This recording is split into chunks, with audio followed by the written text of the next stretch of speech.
kick it off and get things started with JJ Redick revealing his Lakers starting lineup for the 2024-2025 NBA season.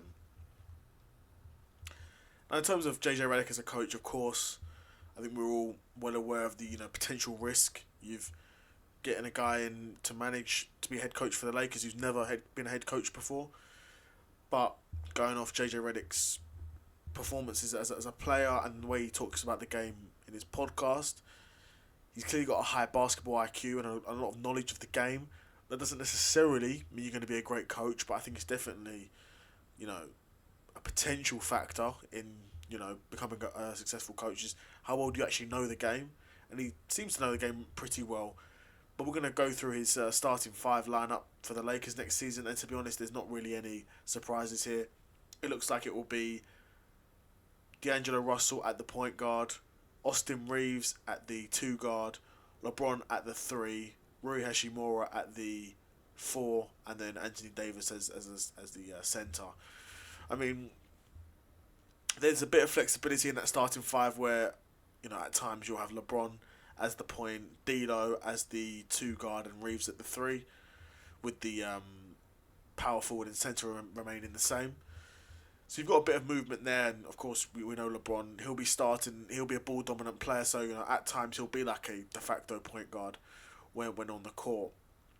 Yeah, and JJ Redick, rightfully reminded us that this is the starting five that went 23-10 last year.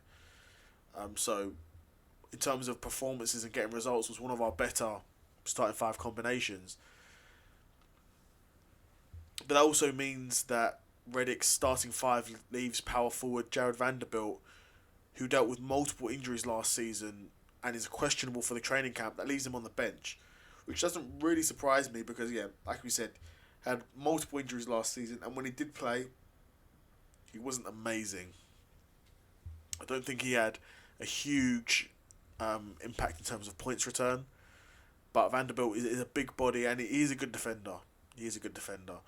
But if Vanderbilt could return to the lineup, I imagine he would potentially take Rui Hashimura's starting spot as the power forward.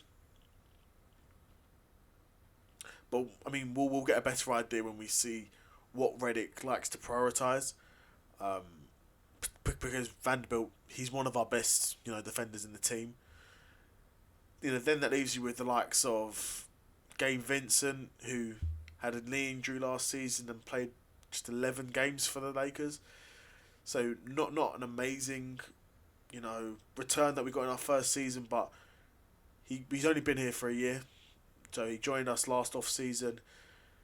And if he can play, stay fit, and potentially return to some of the form we saw when he was in the Miami Heat, Gabe Vincent could, keyword, could, be a very important factor to the Lakers, as his shooting and scoring, like we say in the league nowadays, you can't get enough of it.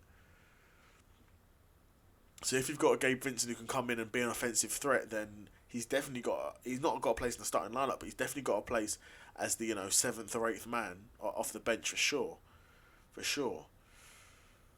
But if we get the Gabe Vincent that we got last season, that was out mostly due to injuries, and when he did play, wasn't particularly efficient on the floor, didn't get a huge points return. If we get that Gabe Vincent, again, he like he did last season, he won't see much of the court. So we'll have to see for Gabe Vincent. And JJ Redick also mentioned that his team will have a focus on offensive rebounding, and that's just amazing to hear that, especially when that's where Davis has historically excelled. That's one of his best points of play. Where JJ Redick won't be starting some of the younger players, such as third-year guard Max Christie, and the player who the Lakers picked up in this past draft, Dalton Connect. But they will likely get some time off the bench. Meanwhile, the 2023 first-round pick, Jalen Hood-Schifino, who received limited time under Darvin Ham, could potentially see more minutes under Reddick if Reddick decides to prioritise his development. But at the same time, Jalen Hood-Schifino is going to have to earn that as well.